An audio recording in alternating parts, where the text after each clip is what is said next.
Hey, this is Notser, and we're doing another video, and less than 24 hours? Yes. This time we've got the Tier 8 British Battleship, Hawke. This is, of course, the British Battlecruiser line that Wargaming is introducing into the game in 11.6 Early Access and 11.8 Full Release. I'm going to showcase this match, talk about my experience with the ship, and hopefully it'll be entertaining. And you'll learn something, so if you have to go up against it, or you want to decide if you want to spend real money before they actually come out, you know, maybe that's something that you're looking after. The build that I'm running is on the screen, and you might notice basically one skill has been swapped. Instead of fire prevention, I am using concealment. Everything else is exactly the same as my tanky battleship build, and just like the German battlecruisers, that's totally the right approach, in my opinion. The battlecruiser lines emphasize concealment. They have among the best concealment in the game for their size and their gun caliber. Great for ambushing cruisers, other battleships. It's a real home run, in my opinion, and that's the main reason I have that selected.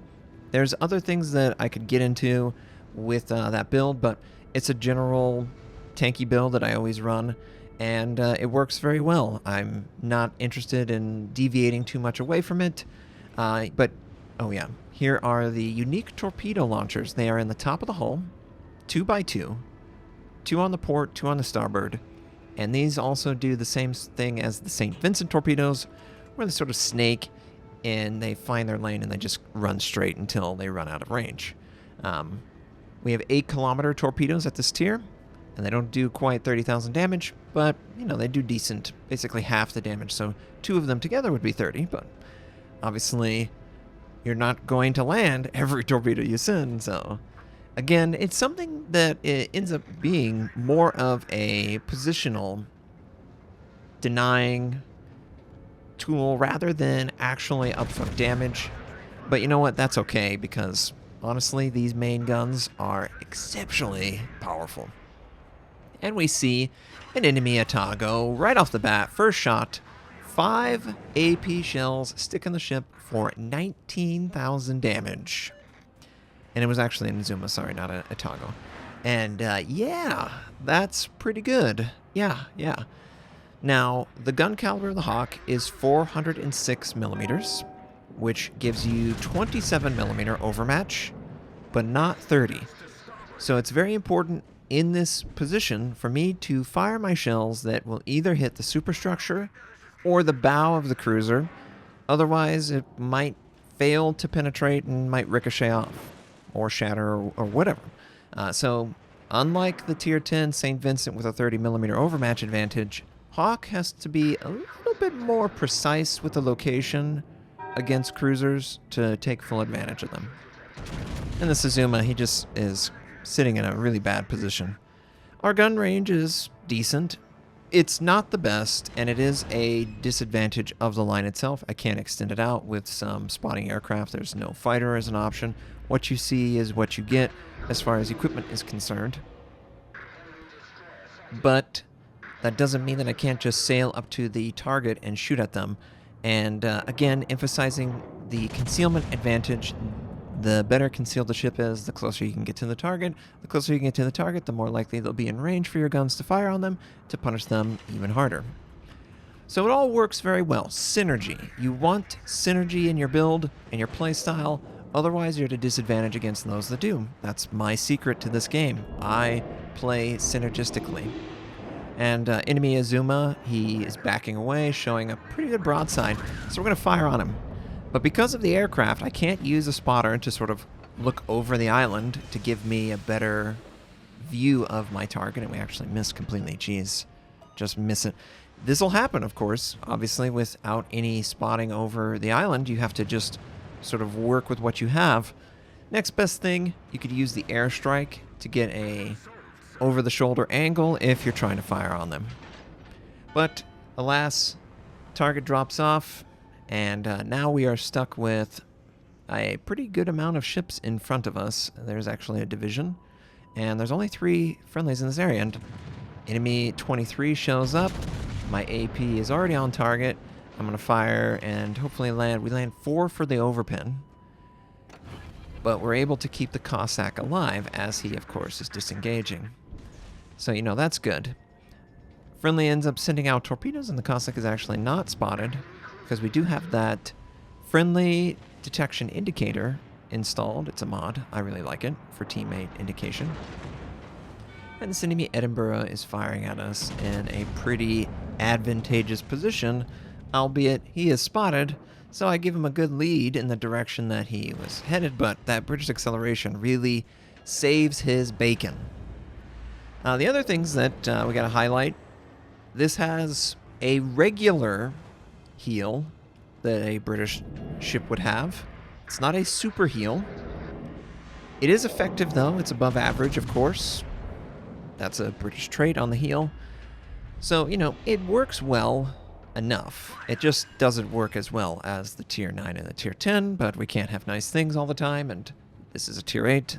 Has to give up something, and that's one of the areas that it does give up compared to the higher tiers. Engine boost, as I've said before, 8%, and, you know, that's okay. It's not that helpful. The more helpful trait is the British acceleration, which is nice. And then to round it out, once again, we've got defensive AA, which, of course, good flak damage, helps you a lot whenever there is a bunch of enemy aircraft flying overhead and you're trying to defend yourself. But in this situation, we are just retreating back, and we're going to make use of, you know, just the decent above average accuracy with the shell performance. It really is a very noticeable improvement over, you know, pretty much your traditional battleship on consistency. It's probably like 30-meter dispersion advantage, 30 to 60, depending on the type of battleship that you compare it to. And that really adds up. It really adds up. And as someone who is exceptionally invested in my gun accuracy, you really notice it being so much improved. Is it on the same level as the Americans and their slot 6 advantage? Obviously, Tier 8 would not have that option anyway. It is definitely in the ballpark with the accuracy. So it's sort of a free baked-in, ooh, nice. Sort of a free baked-in acceleration module at Tier 8. It's just across the board for this battlecruiser. So yeah, I'm a big fan of the battlecruiser lines. Both of them have been very exciting and very appealing. And, oh, is he going to just torpedo this guy out? It's torpedo on torpedo violence. Looks like one might land, and there is a Roma that's so low, so we're just going to wait until he comes around the island, fire at the waterline. Hopefully we get shell dispersion. We did lose benefit of the accuracy, but we do end up getting a citadel, and it doesn't matter. We take out the target, and we're up over 100,000 damage. Just 12 minutes. We still got, it's been 8 minutes into the game. We still got 12 minutes to go, and we're over 100,000 already. And it feels so great and satisfying to have that. And we've got a couple enemy destroyer. He's in his smoke. He's firing on my friendly. I don't have hydro. So unlike the German battlecruiser line that would probably just rush this guy with hydroacoustic and secondaries going, I've got to do a little bit more finesse with regards to how I approach the problem. First thing I'm going to do, there's no submarine in this game, so I send out my squadrons, hopefully, to get some AA detection. Don't really get any, but that's okay. We're still going to sail in this area, and I'm actually going to head over towards the bigger ships. I'm going to ignore the DD for now, and yeah, we're going to have some curved torpedoes. Again, I don't think I'm going to ever hit a torpedo. I'll show you whenever I hit torpedoes, and I have yet to hit. I've played them like 20 or 30 times. The single is just so difficult to do. Oh, we got a little bit of a spot on the Edinburgh. Activating my engine boost to try and get a little bit more of a advantage coming around here, and he of course activates smoke, and he's going to fire from within it. And I'm just taking my sweet time trying to, and boy do I wish I had those torpedoes back. Most helpful, equipment is still on cooldown. So I'm just waiting for any opportunity without pushing my ship too far too fast. You've got to be careful as a battlecruiser. You can't just allow the armor to withstand. It just won't. Those cruisers, those high damage ships, they will melt you away under enough direct fire. So you just have to be very cautious and very, very understanding of just how much you can actually push your advantage. This enemy Azuma, I think this is the Azuma that we fired on earlier, he's kind of in a weird spot. He's trying to hide behind the smoke, but he's detected. I get a really nice, healthy amount of damage on this guy, and he is caught with his pants down. I don't know what he's up to, but he's not in a good spot. And oh, I think that if I get a broadside on the Edinburgh, I could actually knock him out completely.